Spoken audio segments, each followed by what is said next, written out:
Hello student, आज ये poem the scholar का सेंट्रल आइडिया में ये आपको पढ़ाने जा रहा हूँ।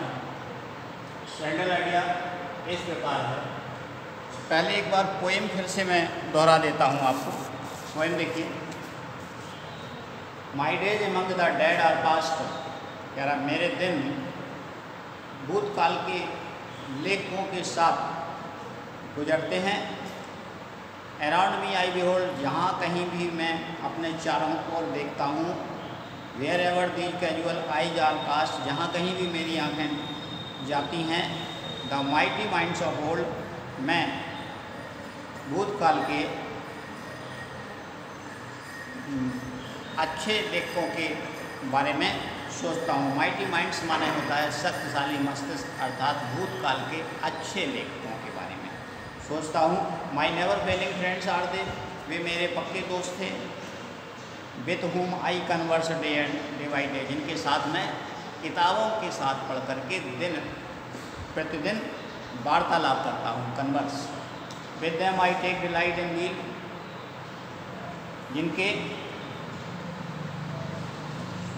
सुख के साथ मैं सुख का अनुभव करता हूँ। एंड सीक रिलीफ इन वो, और दुख के साथ मैं राहत महसूस करता हूँ। And while I understand and feel how much to them I owe, जब मैं फिर ये अनुभव करता हूँ कि मैं उनका बहुत ऋणी हूँ, उन्होंने इतनी अच्छी किताबें लिखी हैं। My cheeks have often been bedewed with tears of thoughtful gratitude, तो मेरी आंखों से आभार के आंसू निकल पड़ते हैं। जब मैं सोचता हूँ कि मैं उनका कितना ऋणी हूँ, तो मैं उनका आभारी हो जाता हूँ। My thoughts are with the dead, with them I live in long past year, मेरे विचार उन अच्छे भूतकाल के लेखकों के साथ हैं जिनके बारे में मैं सोचता रहा हूँ या जिनके साथ मैं हमेशा रहा हूँ। देयर वर्चूज लव, मैं उनके गुणों को चाहता हूँ। देयर फॉल्ट्स कंडेम, और उनके अवगुणों से घृणा भी करता हूँ।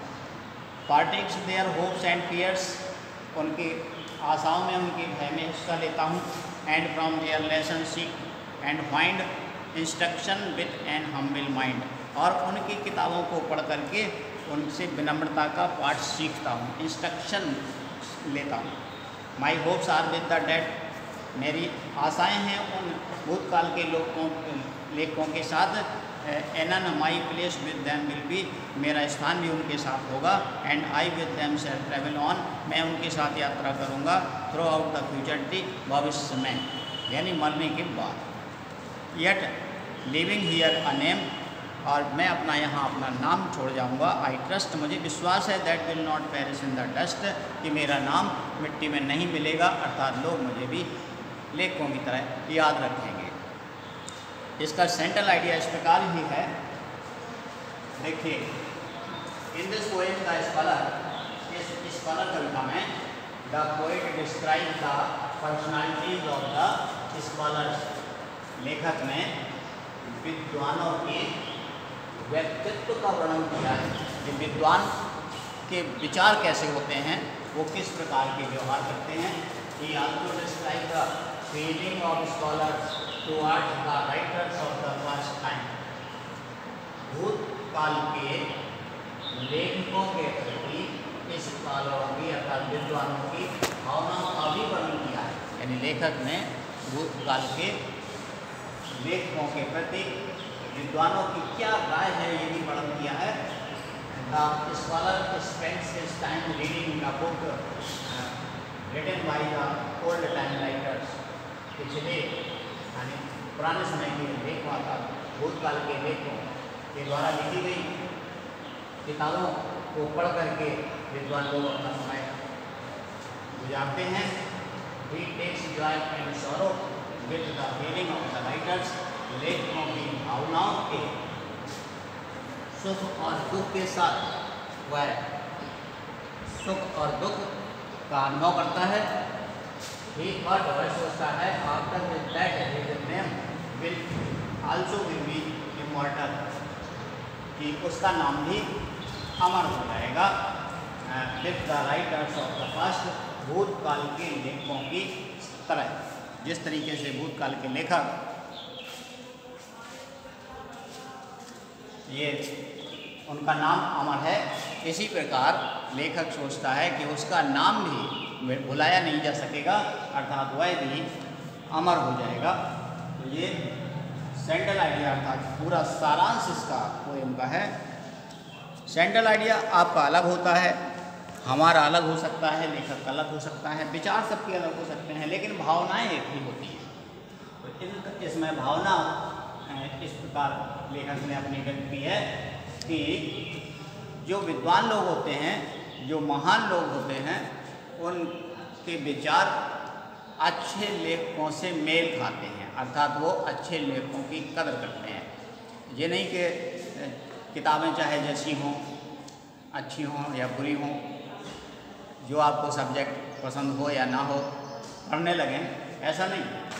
अच्छे विद्वान लेखक जो होते हैं, जो कि अच्छी अच्छी बातें आपको बताते हैं, आपके जीवन के बारे में बताते हैं, उन स्कॉलर की बात यहाँ पर लेखक करता है कि एक बार फिर से देख लीजिए। इन दिस पोएम, इस कविता में द स्कॉलर, जो कि कविता नाम की कविता है, स्कॉलर नाम की कविता है, द पोएट डिस्क्राइब, कवि वर्णन करता है द पर्सनालिटीज, व्यक्तित्व ऑफ द स्कॉलर्स, माने विद्वानों के व्यक्तित्व का वर्णन करता है कवि।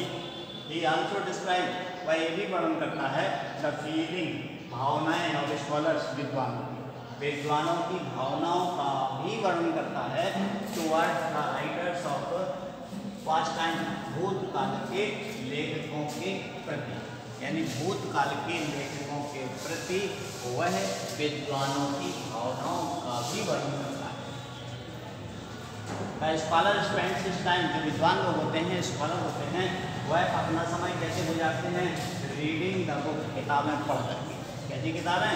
Written by the old time writer, प्राचीन काल के लेखकों के द्वारा लिखी हुई, यानी क्योंकि इस कविता में प्राचीन काल के लेखकों को ही विद्वान माना जा रहा है, इसलिए लेखक उन प्राचीन काल के लेखकों की ही बात कर रहा है, इसलिए उनके द्वारा लिखी गई किताबों को पढ़ करके अपना दिन गुजारते हैं जो विद्वान होते हैं।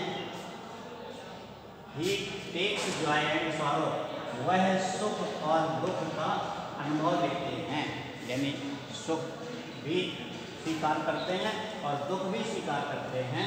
With the feeling of the writers, उन लेखकों की भावनाओं के साथ, लेखकों की भावनाओं के साथ सुख और दुख का अनुभव करते हैं।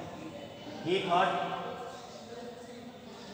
यानी यहाँ लेखक के लिए आया है जो पार्ट है इस स्कॉलर का जो राइटर है।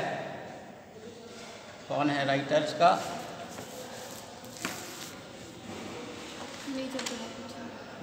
रॉबर्ट साउथे। रॉबर्ट साउथे ये सोचते हैं कि आफ्टर हिज डेथ, उनकी मृत्यु के बाद his name also will be immortal, उनका नाम भी अमर हो जाएगा। And he will be with the writers of the past, और भूतकाल के लेखकों के साथ वह भी हो जाएंगे। अर्थात जिस प्रकार से लोग भूतकाल के लेखकों को याद करते हैं, उसी प्रकार से लोग उन्हें भी याद रखेंगे, उनका नाम भी नहीं समाप्त होगा। ये सेंट्रल आइडिया आप लोग फेयर कॉपी बनाइए। और पहली पोएम का भी हमने सेंट्रल आइडिया लिखवाया था, मर्सी है, उसका सेंट्रल आइडिया, और इस दूसरी पोएम द स्कॉलर है, इसका भी सेंट्रल आइडिया। एक सेंट्रल आइडिया आपका 6 नंबर का आता है, 6 नंबर का क्वेश्चन है ये। तो ये आप अपनी फेयर कॉपी में नोट करें और subscribe my channel education Kalpi. मेरे वीडियो को लाइक ज़रूर करें, चैनल को सब्सक्राइब करें, जिससे आपको जैसे ही कोई नया अपडेट होता है आपको तुरंत उसमें मिल जाएगा। Thank you.